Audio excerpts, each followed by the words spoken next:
Mr. President, I need to thank you. First, by ensuring and making sure that you worked with us to put security topmost today, and that we're going to do everything that we can, each and every one of us, to discuss this problem. When I was coming, Mr. President, this morning, I saw the newspaper headline of this day. Mr. President, Commander-in-Chief, expresses shock at the level of violent crime. In other words, Mr. President was expressing surprise.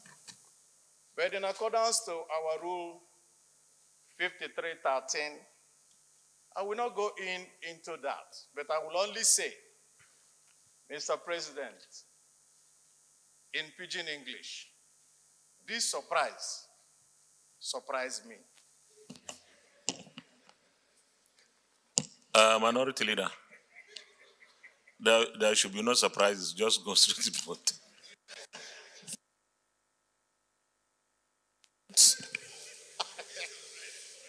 You have told us that on this solemn day that we're discussing this matter, that we may not at any point be partisan. And I want to tell you, Mr. President, if you didn't insist that we will not be partisan, I would have called out the presidential spokesman, Femi Adesina, who, when the CAN leaders complained about the killing of a priest, he turned around and said that the CAN was acting like a political party. Now that we are talking about it here, let me hear him say that all of us are acting like a political party when somebody is complaining about these incessant deaths in this country. Mr. President, because we have to get to the root of this matter, I can only say one thing. Those who live by propaganda will die by propaganda. Minority Leader, I really don't like what I'm doing, but I'm forced to. The issue before us and what concerns every single Nigerian today is the insecurity that is so pervasive. So I will still urge you that please, let's contribute in such a manner that we're able to get solutions. I'm not saying you cannot say what you want to say, but let's get solutions. What is the way forward? Because we need to take very urgent and immediate decisions and get across to the other side. So you may continue. In fact, you have 2 more minutes. No, you can still. Anyway, this is a minority leader. So there is a discount for him. Go ahead, minority leader. Mr. President, we are very serious here. This is a matter of life and death. And I was building up to something. And I will say what I was building up to very simply. Boko Haram has been defeated. Nigeria is now safer. Everything was being done to make sure that the hard work that was supposed to be done in securing Nigeria was not done because certain people did not do their work and preferred to cover the eyes of Nigerians with propaganda. That's why I said that at the beginning.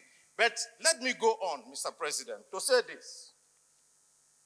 All the time that we wasted in Nigeria trying to find all these excuses for non-performance has now come to stare us in the face. Reality is no respecter of persons. And it is the reality that we are facing now. Senator Sani Musa shouting every day that his people were being killed in Niger. We just took one from Jos, a student who was murdered by a Boko Haram person in full view of everybody with a pistol. And the Boko Haram person was somebody that was more, almost, he's not up to 9 years or 10 years old. And we are told that they have been defeated. Now, to go to the fact of what do we do?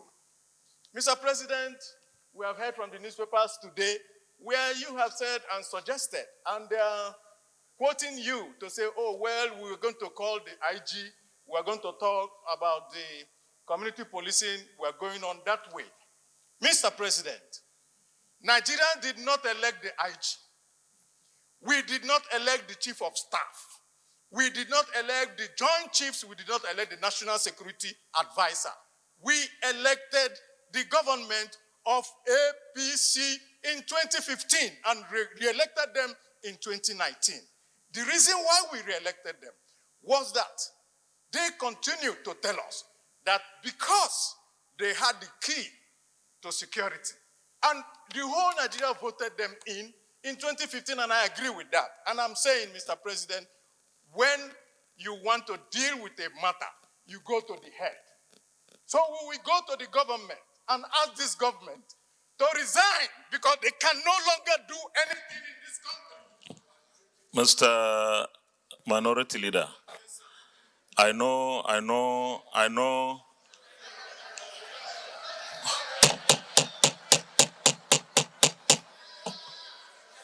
Minority Leader,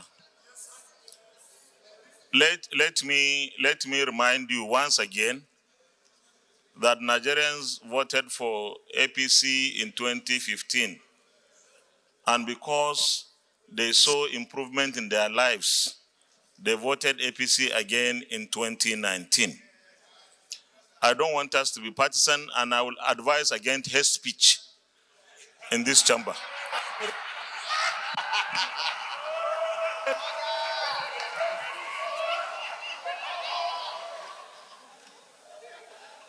Mr. President, in conclusion, yes, Nigerians voted a government into power. And that government even said, if we don't perform, stone us. We are going with the stones to stone them now because they are no longer.